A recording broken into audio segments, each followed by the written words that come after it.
चढ़ोई के शेर राजा रियासत साहब उम्मीदवार असम्बली से गुजारिश है।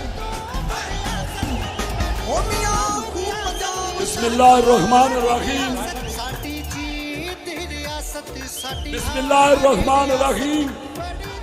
आज मेरी बहन मोहतरमा मरियम नवाज साहिबा आज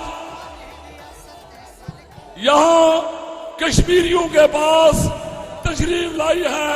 मैं उनको ये यकीन दिलाता हूँ कि कश्मीरी कौम और बिलखसूस जिला कोटली के लोग मियां नवाज शरीफ साहब के सफाई है। मेरे भाई और दोस्तों, मैं यहाँ स्टेज में जो कायदीन है इनसे गुजारिश करता हूँ कि तब्दीली का कीड़ा मर चुका है, तब्दीली का कीड़ा मर चुका है और 25 तारीख को तकसीम कश्मीर के फार्मूले को हमने दफन करना है। हम इंशाअल्लाह जिसके साथ मेरा मुकाबला है, जब गिद्दड़ की मौत आती है तो शहर का रोक करता है।